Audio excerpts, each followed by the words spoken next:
नमस्कार, आप देख रहे हैं बिग फाइट लाइव। आपके साथ मैं श्वेता मिश्रा अवस्थी। राजस्थान विधानसभा के बजट सत्र का आगाज हो चुका है। सत्र की शुरुआत के साथ ही सियासी पारा भी चढ़ने लगा है। आज राज्यपाल ने अभिभाषण में सरकार की उपलब्धियों का रिपोर्ट कार्ड पेश किया। राज्यपाल ने सदन में प्रदेश के विकास का विजन रखा, जिसमें निवेश, नवाचार और रोजगार, सड़क, शिक्षा व सामाजिक सुरक्षा के साथ पानी और ऊर्जा जैसे बड़े कामों का जिक्र हुआ। हर वर्ग के लिए काम करने का दावा, आम जनता के जीवन स्तर को उठाने के लिए ठोस कदम उठाए गए हैं। सरकार का कहना है कि प्रदेश अब निवेशकों की पहली पसंद बन चुका है। 2 साल में विकास के ऐसे आंकड़े पेश किए गए हैं जिनका विपक्ष आज तक ठोस खंडन नहीं कर पाया। वहीं उधर विपक्ष मजदूर के औजार को सियासी हथियार बनाकर विधानसभा तक पहुंचा। ऐसे में सवाल यह है कि क्या सचमुच राजस्थान विकास की नई ऊंचाइयों को छू रहा है या मजदूर के हाथ का फावड़ा हकीकत बयां कर रहा है। आज बात इसे खास मुद्दे पर।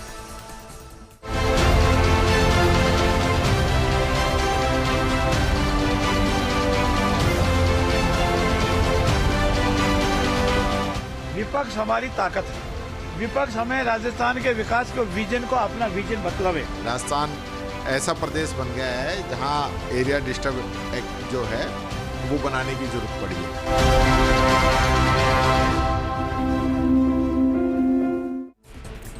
और चल इस खास मुद्दे पर चर्चा के लिए खास मेहमान हमारे साथ जुड़ चुके हैं। सबसे पहले उनसे रूबरू करा देते हैं आपको। स्टूडियो से हमारे साथ मौजूद हैं बीजेपी से पंकज बीड़ा जी। बहुत स्वागत है पंकज जी आपका। कांग्रेस से हमारे साथ पंकज शर्मा जी भी चर्चा में मौजूद है। बहुत स्वागत है पंकज जी आपका भी। और कुछ ही देर में योगेंद्र गुप्ता जी भी हमारे साथ जुड़ेंगे, राजनीतिक विश्लेषक। आप दोनों का स्वागत है। और खास है क्योंकि बजट सत्र का आगाज आज राज्यपाल के अभिभाषण के साथ हुआ और कल से चलने वाली सदन की कार्रवाई बहुत महत्वपूर्ण रहने वाली है। पंकज बीड़ा जी, मैं आपसे शुरुआत करना चाहूंगी क्योंकि आज राज्यपाल का जो अभिभाषण था वो कहीं ना कहीं सरकार के कामकाज का रिपोर्ट कार्ड था, जिसमें सरकार की उपलब्धियां बताई गई। आपसे जानना चाहेंगे कि जिन उपलब्धियों का जिक्र किया गया है, जिन योजनाओं का जिक्र किया गया है जिससे कि आने वाला वक्त बेहतर होगा राजस्थान में विकास के लिहाज से, उसके क्या उदाहरण है, जमीन पर वो कितना नजर आ रहा है?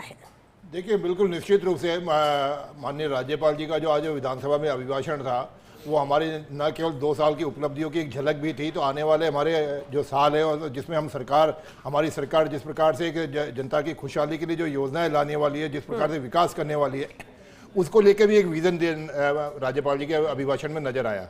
राज्यपाल जी के अभिभाषण में जो मुख्य बातें थी जिनको लेके हम आज छाती ठोक के सब राजस्थान की 8 करोड़ जनता को कह सकते हैं, जिस प्रकार से हमने राइजिंग राजस्थान के माध्यम से 35 लाख करोड़ के एमओयू किए, आज 8 लाख करोड़ के एमओयू धरातल पर है। मुझे लगता है ये राजस्थान के लिए, राजस्थान के विकास के लिए एक माइलस्टोन क्रिएट होने वाला है। पिछले 2 साल के अंदर हमने राजस्थान को न केवल बिजली में आत्मनिर्भर बनाया है, बल्कि हमने राजस्थान को बिजली प्रोड्यूस करने का एक इंजन बना के छोड़ा है। और ये गति जो बिजली पैदा करने की जो गति है, ये आने वाले 3 साल में बिल्कुल और ऊंचाई छुएगी। ये मुख्यमंत्री भजनलाल जी शर्मा का आज राजस्थान की जो 8 करोड़ की जनता के साथ कमिटमेंट है। साथ में हम देखें तो जिस प्रकार से डबल इंजन सरकार की हम बात करते हैं, डबल इंजन की सरकार के माध्यम से जहां केंद्र से प्रधानमंत्री नरेंद्र मोदी जी के नेतृत्व में राजस्थान को भरपूर सहयोग मिल रहा है, और वहीं पूरे देश के साथ राजस्थान का विकास के लिए प्रधानमंत्री नरेंद्र मोदी जी ने जो आज एक पूरा देश का नक्शा बदल के रख दिया है, मुझे लगता है कि उससे देश में जो तरक्की होनी थी उसका एक बहुत बड़ा भाग आज देश की जनता महसूस कर रही है। आज राजस्थान में केंद्र के द्वारा जो वंदे भारत के माध्यम से, वंदे भारत ट्रेन के माध्यम से एक यूरोप और अमेरिका के मुकाबले की ट्रेन हमको देखने को मिल रही है, जिसकी शुरुआत राजस्थान से हो रही है। मैं आपको याद दिलाना चाहूँगा, जो पश्चिम बंगाल कलकत्ता से गुवाहाटी की ट्रेन शुरू हुई थी, उसी के साथ साथ राजस्थान के अंदर भी वंदे भारत स्लीपर ट्रेन शुरू हुई थी। आज राजस्थान प्राथमिकता पे है, और ये अगर कोई सब कुछ संभव है तो मुख्यमंत्री भजनलाल जी शर्मा जी के विजन अथक प्रयासों की वजह से ये। ठीक है, आपने उपलब्धि बताया, अभिभाषण में भी इसका जिक्र राज्यपाल ने किया। पंकज शर्मा जी भी हमारे साथ है कांग्रेस से। पंकज जी, क्योंकि अभी इस वक्त विधायक दल की भी बैठक जारी है होटल रेडिसन में, कांग्रेस विधायक दल की रणनीति तय की जाएगी कि आखिर कल किस तरह से सत्ता पक्ष को घेरा जाए, जो कल से पूरी कार्रवाई शुरू होगी। पंकज जी, आप लोग कह रहे हैं कि जो रिपोर्ट कार्ड आज पेश किया गया, या आज कांग्रेस की जिस तरह से एंट्री थी फावड़ा लेकर, यानी कि वो रिप्रेजेंट कर रहे थे मनरेगा को, मजदूरों को, उनके हक की बात कर रहे थे, आप कहते हैं कि ये जो रिपोर्ट कार्ड है वो धोखा है, वो कहीं से भी सही नहीं है, वो झूठा है। क्या फैक्ट है, क्यों ऐसा विपक्ष लगातार बोल रहा है? सरकार जिक्र करती आ रही उपलब्धियों का, लेकिन आप लोग कहते हैं कि कोई उपलब्धि नहीं है, और आज भी अभिभाषण में इन बातों का जिक्र, इन योजनाओं का जिक्र राज्यपाल ने भी किया। देखिए श्वेता जी, सरकार की फाइलों में प्रदेश का मौसम गुलाबी है मगर ये आंकड़े झूठे हैं, ये दावे किताबी है। और ये क्यों किताबी हैं इसको मैं सिलसिलेवार आपको बता देता हूँ। देखिए, पिछले 2 बजट में राजस्थान की सरकार ने लगभग 2717 घोषणाएं बजट में की। उन 2717 घोषणाओं में से सिर्फ 754 घोषणाएं पूरी हुई है, लगभग 27.75%। लगभग 1256 ऐसी घोषणाएं हैं जिनका वर्तमान स्थिति अभी तक पता नहीं है, जो कि प्रतिशत होता है लगभग 46.33%। 707 घोषणाएं ऐसी हैं जो बिल्कुल काम उस पर स्टार्ट भी नहीं हुआ है।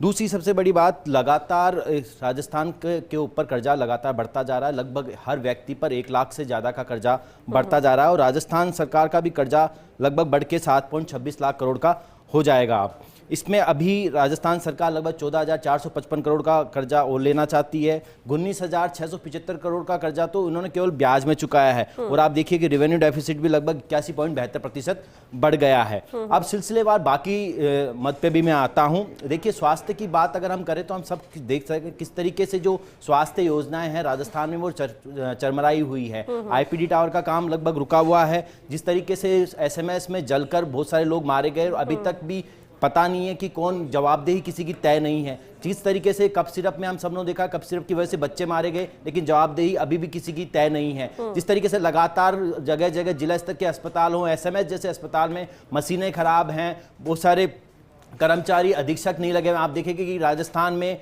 लगभग कई हॉस्पिटल्स में अधीक्षक तक अवेलेबल नहीं है, डॉक्टर्स की कमी है और डॉक्टर्स APO करे हुए हैं लेकिन उन डॉक्टर्स को लगा नहीं रहे। आपने भी न्यूज़ खबर पढ़ी होगी। उसके बाद में आप शिक्षा की व्यवस्था में देख लीजिए कि लगातार शिक्षा व्यवस्था राजस्थान में बदहाल है और शिक्षा मंत्री कथावाचक के कथा करवाने में व्यस्त हैं। किस तरीके से कथा, आप देखिए कि जो झालावाड़ में हादसा हुआ, 7 से ज्यादा बच्चे दबकर मार गए, लेकिन आज दिन तक कोई जवाबदेही लेने को तैयार नहीं है। शिक्षा मंत्री के हालात ये हैं कि लगभग 750 से ज्यादा राजस्थान में स्कूलें बंद हो गई है, लेकिन वो उसमें कुछ बोलना नहीं चाहते। ऐसे तमाम मुद्दे हैं। आप देख लीजिए, स्कूलों में स्कूटी हो। मैं अपनी बात कंप्लीट कर दूं। मैं इसी पर सवाल, आपने जो कहा मैं आपसे ही सवाल ले रही हूँ, मैं पंकज जी के पास नहीं जा रही हूँ। आपने ये मुद्दे बताया, अभी मैं आपको और वक्त दूंगी तो आप और भी मुद्दे बता सकते हैं, लेकिन क्योंकि चर्चा करनी है कल के सत्र को लेकर, आपने इन मुद्दों का जिक्र किया। आप कह रहे हैं कि कुछ हुआ नहीं है, और क्या कांग्रेस की रणनीति है कि इन मुद्दों को लेकर सदन में सत्ता पक्ष को घेरा जाए तो हंगामा ही होगा, या इस बजट सत्र से उम्मीद विपक्ष को कुछ है या बिल्कुल नहीं है? देखिए, क्या आपको लगता है कुछ बजट में बेहतर करेगी सरकार, बेहतर देगी राजस्थान के विकास के लिए? देखिए, राजस्थान की जनता ने हमें विपक्ष में बैठने का मैंडेट दिया है, तो राजस्थान की जनता की जो भी आवाज है, आखिरी कतार में बैठे हुए गरीब व्यक्ति की जो भी आवाज है, वो तमाम मुद्दे हैं। मनरेगा ऐसा मुद्दा है जो राजस्थान के गांव ढाणी में बैठे हुए मजदूर को काम देता था, उस काम के अधिकार को इस सरकार ने छीन लिया है, केंद्र सरकार ने छीन लिया है। वो मुद्दा भी हम राजस्थान विधानसभा में उठाएंगे। हम ये मुद्दा भी उठाएंगे कि राजस्थान बीच में लगातार जो अभी क्योंकि परीक्षाओं का वक्त था, इस वक्त में किस तरीके से ट्रांसफर हुए, किस तरीके से बाकी चीजें की जा रही है राजस्थान में, किस तरीके से और टीचर्स की कहां ड्यूटी लगाई जा रही है, वो मुद्दा भी हम उठाएंगे। स्वास्थ्य से जुड़ा हुआ मुद्दा भी उठाएंगे। स्वास्थ्य व्यवस्थाएं जिस तरीके से बदहाल है, किसानों से जुड़े हुए मुद्दे भी हम लगातार उठाने का काम करेंगे। किसानों को भले पानी की मांग किसान करते हो तो उन पर लाठी चला दी जाती है। जिस तरीके से जो फसलें थी उन पर समर्थन मूल्य दिया जाना था, भले वो गेहूं हो, बाजरा हो, और सारी जवान जैसे मुद्दे, उन पे सरकार लगातार चुप है। आप देखिए, हमने किसानों का लगभग 14,000 करोड़ का 21 लाख किसानों का 14,000 करोड़ का कर्जा माफ किया, लेकिन सरकार केवल झूठा वायदा करती है। किसान सम्मान निधि राशि जो 12,000 दी जानी थी, 9,000 दे रही है। किस तरीके से आप देखिए कि जो फार्मेसी है, या ये जो अगर मैं बात करूं तो जो चिरंजीवी योजना है, उसमें RGHS की योजना लगभग बंद सी हो गई है। उसमें बहुत सारे उपलब्धियों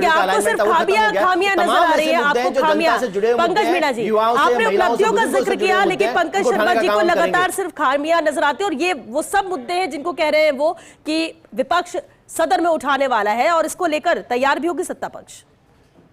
मेरी बात को किसी तरह का शब्दों को अदरवाइज ना लिया जाए, परंतु एक हमारे यहाँ कहावत है कि सावन को अंधे को सब चीजें हरा ही हरा नजर आता है। यहाँ उल्टा है।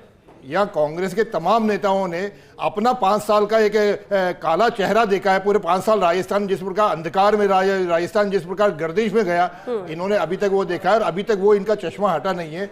जबकि राजस्थान में 2 साल के अंदर नक्शा बदल चुका है, चेहरा बदल चुका है। अब मैं याद दिलाऊं, पंकज जी को शायद याद नहीं आ रहा, इनके पूरे 5 साल के अंदर मुश्किल से 1.5 लाख वैकेंसी निकली थी, और जो वैकेंसी निकली उनमें से 20 पेपर आउट हुए, कहीं ना कहीं उनमें फर्जीवाड़ा हुआ।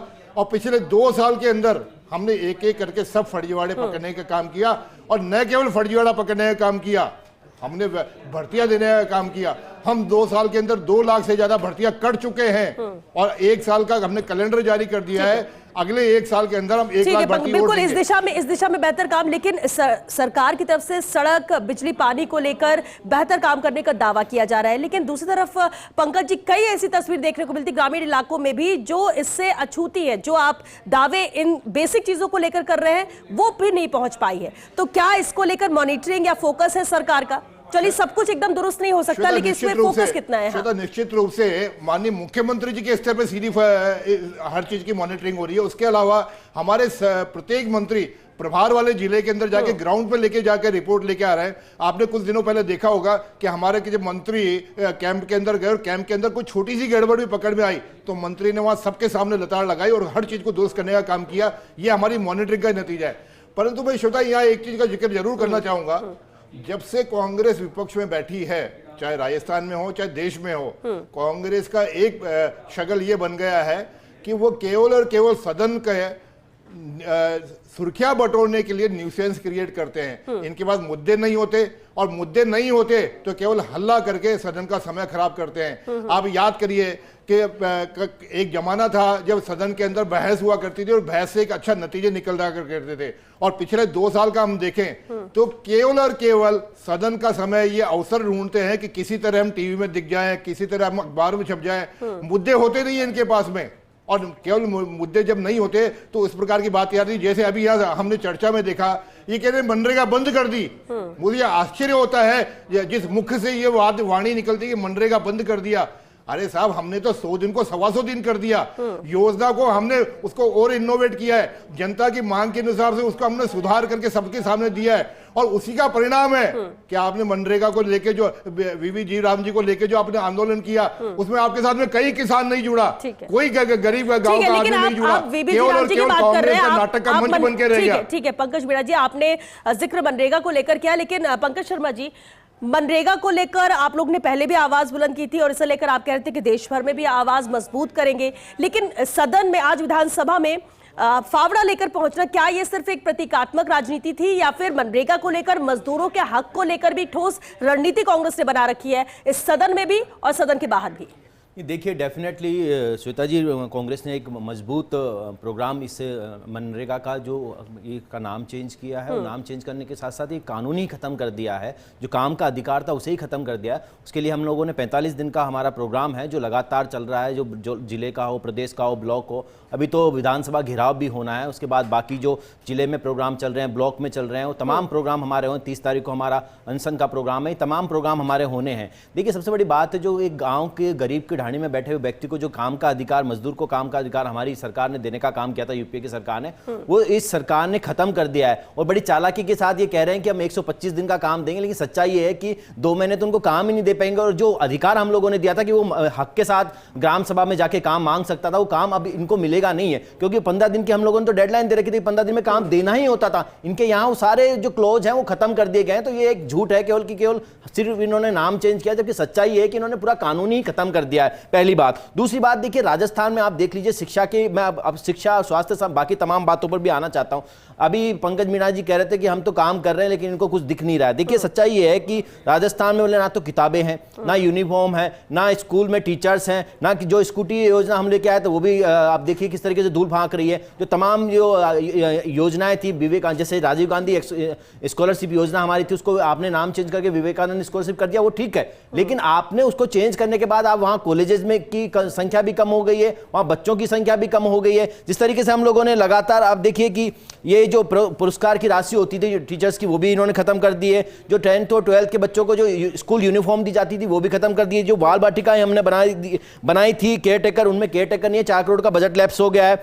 और इस तरीके से महात्मा गांधी स्कूल है और बाकी तमाम स्कूलें, 750 से ज्यादा स्कूलें बंद हो गई है। कंप्यूटर टीचर की वैकेंसी हम लोगों ने निकाली थी, वो इन लोगों ने अभी तक कोई वैकेंसी नहीं निकाली। तो तमाम मोर्चों पर सरकार फेल है और ये सिर्फ और सिर्फ केवल झूठे दावे करती है। इनकी कथनियों करने में बहुत बड़ा फर्क है। कह रहे हैं कि राज्यपाल का अभिभाषण भी झूठा।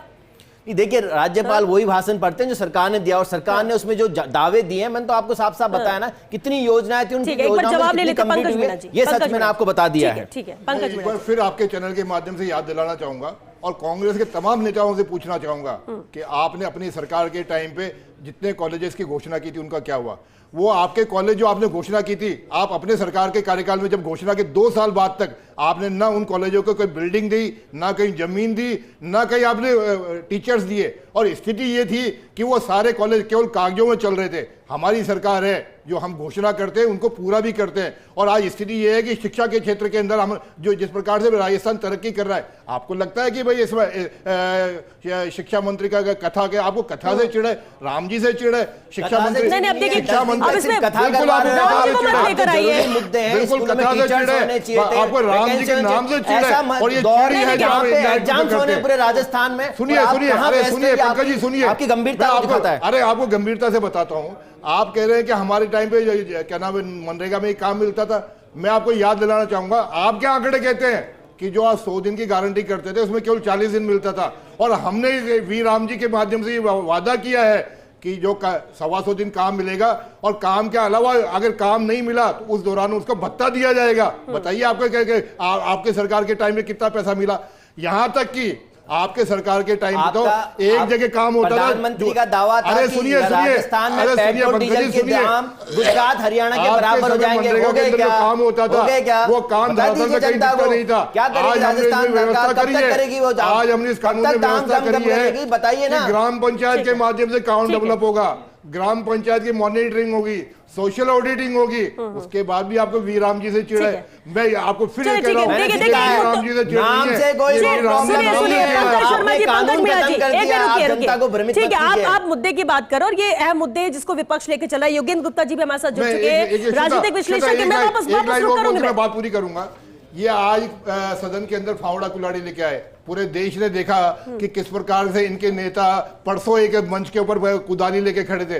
जिस आदमी ने आज तक हल नहीं देखा, जिस आदमी ने आज तक कुदाली नहीं देखी, उसको पकड़ना नहीं आता, कुदाली को देख के ऐसे सोचता है कि ये क्या नुकसान इसमें देखा जाता है। कांग्रेस की हकीकत है, ये हमेशा तस्वीर देखने में कोई पहली बार नहीं, और कोई सिर्फ कांग्रेस ही ऐसा नहीं करती है। देखिए, हर पार्टी करती है, मौके की नजाकत को देखते हुए कहां से कैसे फायदा मिलेगा, ये तो राजनीति में देखने को आए दिन मिलता है। ठीक है पंकज जी, क्या होती है, ऐसा ही हमने दृश्य 2 साल पहले देखा था। पंकज जी वापस चलिए, ठीक है पंकज जी, मुद्दे पे हम बात करते हैं। और आपसे भी मैंने प्रतिक्रिया ली, आपने विस्तार से बात भी रखी है। योगेंद्र गुप्ता जी हमारे साथ जुड़ चुके राजनीतिक विश्लेषक है। योगेंद्र जी, स्वागत है आपका। आज अभिभाषण राज्यपाल का रहा, जहां सरकार की उपलब्धियां बताई गई। हालांकि विपक्ष इसे कह रहा है कि ये जो रिपोर्ट कार्ड था वो पूरी तरह से झूठा है। सबकी नजर इस बात पर टिकी कि आखिर कल से जब कार्रवाई शुरू होगी तो क्या नजर आता है। लेकिन मेरा सवाल आपसे ये है कि आम जन के लिए सरकार तो कह रही है कि उपलब्धियां, सरकार बता रही है क्या योजनाएं लेकर आई, तो क्या ये सब सिर्फ फाइलों तक ही सीमित है, या वाकई में गरीब तक भी इन योजनाओं का लाभ मिल रहा है? और उम्मीद प्रदेश की जनता इस बार के बजट से क्या कर रही है? सत्ता पक्ष और विपक्ष तो अपनी भूमिका निभाएंगे ही। देखो श्वेता, जो राज्यपाल का अभिभाषण होता है वो पूरी तरीके से राज्य सरकार ने क्या किया है, राज्य सरकार क्या करना चाहती है और क्या हो सकता है, उस पर आधारित होता है। राज्य सरकार की जो भी उपलब्धियां 2 साल की रही हैं उसका समावेश होगा, और जो आगामी उपलब्धियां जो करना चाहते हैं उसका समावेश होगा। विपक्षी दल जो होता है, हमेशा जब भी राज्यपाल का अभिभाषण होता है उसका एक ही टारगेट होता है कि जो वहाँ पर चीज़ें इंगित की जा रही है उनकी कमी निकालना, और आगे जो कह रहे हैं कि ऐसा होने वाला है या ऐसा हो सकता है उसके ऊपर सवाल खड़ा करना। दोनों का अपना अपना पक्ष है। लेकिन मुझे लगता है कि जब राज्यपाल का अभिभाषण हो तो उस समय बहुत ज़्यादा विपक्ष को शोर शराबा नहीं करना चाहिए, और उसकी जगह पर जो सार्थक बहस है मुझे लगता है उसको वहाँ तक लेके जाना चाहिए। क्योंकि देखिए क्या होता है, राज्यपाल का जो अभिभाषण होता है, अगर उसने कुछ कहा है, उन्होंने कोई तथ्य रखे हैं, उसको आप शोर शराबा दबाने के बजाय बेहतर है कि वहाँ पर अपने तथ्य रखें। क्योंकि अभिभाषण के बाद में लंबी बहस होनी है, लंबी बहस में सारे तथ्य वहाँ पर रखे जाएंगे, तो आपको पूरा मौका मिलेगा। सिर्फ राज्यपाल के अभिभाषण के ऊपर सवाल उठा करके या उसके ऊपर सवाल उठाते उसको वहाँ पे हंगामा करके उसको बाधित करना, मुझे लगता है कहीं से भी ये उचित नहीं है। और जो भी सवाल उठा जाएंगे पूरा मौका मिलेगा विपक्ष को वहाँ पर काम करने के लिए, तो मुझे लगता है तब उनको अपना वहाँ पर सारी चीज़ उठानी चाहिए। अच्छा, राजस्थान की सही तस्वीर कौन बयां कर रहा है, सरकार की तरफ से, या आज जो रिपोर्ट कार्ड पेश किया गया वो, या फिर मजदूर के हाथ का फावड़ा जो आज कांग्रेस ने एक प्रतीकात्मक तौर पर लेकर आया और उनका जो दावा है, किस तरह से प्रदेश की जनता, क्योंकि आम भाषा में समझना चाहते हैं, देखना चाहते हैं, और दूसरी तरफ एक नजरिया ये भी होता है जहन में कि राजनीति है, जो दिखता है वो होता नहीं, जो होता है वो नजर आता नहीं, लेकिन कौन वाकई में जनता के हित की सोच रहा है? नहीं देखो श्वेता, राजनीति तो चूंकि राजनीतिक खेल चल ही रहा है, तो भाजपा हो चाहे कांग्रेस हो, दोनों राजनीतिक दल अपना अपना काम करते हैं, लेकिन जो कुछ भाषण में कहा जाता है विधानसभा के अंदर, तो भाई उसमें डेटा भी बताए जाते हैं, उसमें तथ्य बताए जाते हैं, तो वो ऐसा तो नहीं हो सकता कि 100% झूठ होगा वहां पर, वो होंगे तो तथ्यात्मक रूप से। अब अगर विपक्षी दल को लगता है कि उसमें तथ्य गलत है, तो फिर उनको बिल्कुल एक ठोस तरीके से पहले उन तथ्यों के ऊपर सवाल उठाने के पहले उस पर काम करना चाहिए, और उसका जो लेकुना है वो वहां बताना चाहिए कि जो तथ्य आपने पेश किए हैं उन तथ्यों में ये कमी है। जहां तक सवाल आम जनता का, आपने सवाल पूछा है कि आम जनता का क्या है, तो देखिए अभिभाषण जो होता है वो एक तरह से आईना होता है, और वहां पर डेफिनेटली कोई भी सरकार हो, कांग्रेस की सरकार रही हो चाहे भाजपा की आज की सरकार हो या आने वाले किसी कल की कोई और सरकार हो, जब भी अभिभाषण होता है हमेशा उसमें टारगेट के अंदर, उसके अंदर जो गरीब वर्ग है, जो वंचित वर्ग है, उसको वहाँ हमेशा मुख्य धारा में लाने के लिए कोशिश की जाती है और उसी के बारे में बताया जाता है। तो मुझे लगता है कि ये जो अभिभाषण होता है वो पूरी तरीके से एक पारदर्शी शीशा है जिसमें इन सारे वर्गों का समावेश किया जाता है। एक बार उनको शांति से सुनना चाहिए और उसके पश्चात अगर लगता है उसमें कोई कमी है तो विपक्षी दलों को उसको सवाल उठाते लेकिन हुए इस बार कहा जा रहा है कि जैसे डिस्टर्ब एरिया एक्ट हो, SIR की हम बात कर ले, बीबीजी राम जी हो, ऐसे कई 4-5 अहम मुद्दे जिसको लेकर विपक्ष मजबूती के साथ सदन में आवाज बुलंद करने वाला, और कहना है कि हम सत्ता पक्ष को घेरेंगे, तो ये भी तय माना जा रहा है कि हंगामेदार कार्रवाई रहने वाली है। लेकिन क्या आपको लगता है कि विपक्ष जिन मुद्दों को लेकर आवाज बुलंद कर रहा है, क्या जनता के बीच में भी वो अपनी पहुंच उन मुद्दों को लेकर बना पाया है? उसके लिए कुछ किया गया है? वो तस्वीर ऐसी कोई नजर आई क्या? नहीं देखो श्वेता, अभी तक चूंकि चुनाव में 3 साल बाकी हैं, तो अभी जो जिस तरह की बातें हो रही है, जो विरोध हो रहा है, बेसिकली बहुत सतही तौर पर है। जब चुनाव का 1 से 1.5 साल रहेगा तब जाकर विपक्षी दल पूरी तरीके से मैदान में उतरेंगे। अब जहां तक आपने सवाल कहा, अभी यानी बयानबाजी तक ही सीमित है। हाँ, अभी जो हो रहा है बयानबाजी, क्योंकि अभी जो विपक्षी दल भी है वो इतना जल्दी आकर के अपनी ताकत को फ्लोर पे उतर करके उसको खर्च नहीं करना चाहता, वो बचा के रखना चाहता अपने एनर्जी को, ताकि जनता के सामने इन सारे मुद्दों को लेकर चुनाव के ठीक 1 से 1.5 साल पहले लेकर जाए। अब जहां तक सवाल मनरेगा का सवाल है, या जहां तक सवाल जी राम जी का है, या फिर सवाल SIR का है, तो देखिए सारे, जैसे अब जी राम जी को ले लीजिए, मनरेगा को ले लीजिए, वहां कहा गया कि 125 दिन के वहां पर हम लोग काम देंगे। अब अगर जब ये लागू होगा और वहां पर 125 दिन नहीं मिलते हैं काम, तब जाकर के विपक्षी दल को मुझे लगता है हावी होने का मौका मिलेगा। ठीक, एक फाइनल कमेंट जरूर चाहेंगे। हाँ, पंकज जी, वक्त खत्म हो गया क्योंकि एक शॉट में। नहीं देखिए, जिस तरीके से सरकार लगातार, देखिए अब अपराध की स्थिति पर भी आज राज्यपाल ने अपने अभिभाषण में बात रखी, लेकिन हम सबको ये नहीं भूलना चाहिए कि किस तरीके से राजस्थान में लगातार बजरी माफिया हावी, आप देख लिए जोधपुर से भीलवाड़ा, नागौर, तमाम जगह पिछले साल में लगभग 200 से ज्यादा केस मुकदमे दर्ज केवल बजरी माफिया पे हुए, और इन्हीं की सरकार के मंत्री ने तो यहाँ तक कहा कि सवाईमाधोपुर में 8 करोड़ से ज्यादा की बजरी हर दिन निकल रही है और इस सरकार और मुख्यमंत्री जवाब नहीं दे पा रहे, तो ये भी इनकी निष्क्रियता को दिखाता है। Pankaj ji, final comment. मुझे लगता है विपक्ष के नाते कांग्रेस को अपने आप को अपडेट करने की जरूरत है। इनको अपने शब्दों के अंदर कुछ ना कुछ नयापन लाना चाहिए। ये वही घिसे पीटे डायलॉग बोलते हैं जो पिछले 10 साल से ही बोलते आ रहे हैं। इनके पास मुद्दे नहीं होते, बजरी, अपराध, अस्पताल, वही विषय बोलते रहे, जबकि स्थिति ये है कि जो 2 साल के अंदर विकास हुआ है उनके अंदर ये अपराध, महिला उत्पीड़न जैसे शब्द खत्म हो चुके हैं। आज जिस प्रकार से तरक्की कर रहे हैं और जिस प्रकार से अपराध को हमने खत्म किया है राजस्थान के अंदर, उसके बाद में तो ये लगता है कि इनको शायद एक बार उठा के देख लेना चाहिए, फर्स्ट इंडिया जनरल को उठा के देख लेना चाहिए। कहीं महिलाओं के खिलाफ लगातार अपराध, फिर भी लगातार बोलते रहे, केवल और केवल ये खाना पूर्ति कर रहे हैं, रटे शब्दों के माध्यम से अपने आप को जिंदा रख रहे हैं। क्योंकि वक्त खत्म हो चुका है। बहुत शुक्रिया पंकज मीणा जी, पंकज शर्मा जी और योगेंद्र गुप्ता जी, आप सभी का इस चर्चा में शामिल होने के लिए। देखिए, ऐतिहासिक काम हुए, सरकार कह रही है रोजगार, निवेश की बात यहाँ पर की जा रही, जिसने तस्वीर राजस्थान की बदली है, और एक विजन 2047 लेकर, राजस्थान का विजन 2047 लेकर सरकार चल रही है। 2 साल की क्या उपलब्धियां रही, क्या विजन है, वो आज राज्यपाल के अभिभाषण में नजर भी आया। हालांकि विपक्ष कई मुद्दों का जिक्र कर रहा है जिसको लेकर सत्ता पक्ष को घेरने की पूरी तैयारी है। कांग्रेस विधायक दल की बैठक भी हुई जिसमें मंथन किया जा रहा है, रणनीति तय की जा रही है कि कैसे हम सरकार को घेरेंगे, सवालों के जवाब को लेकर भी। लेकिन दूसरी तरफ सत्ता पक्ष की पूरी तरह से तैयार है, क्योंकि उनका कहना यह है कि हमने काम किया है, हम योजनाएं लेकर आए हैं, आमजन के हित के काम कर रहे हैं, और 2 साल में बहुत सी उपलब्धियां हैं जो 5 साल जो पिछली सरकार थी उस पर भारी पड़ेगी। अब देखना दिलचस्प होगा कि कल से जब ये कार्रवाई विधानसभा की शुरू होगी, जब बजट सत्र शुरू होंगे, चर्चा होगी, सवाल जवाब होंगे, तो क्या वाकई में सार्थक बहस हो पाती है या एक बार फिर से हंगामे की भेंट ये कार्रवाई चढ़ती है। फिलहाल के लिए बिग फाइट लाइव मैच के लिए बस इतना ही। नमस्कार।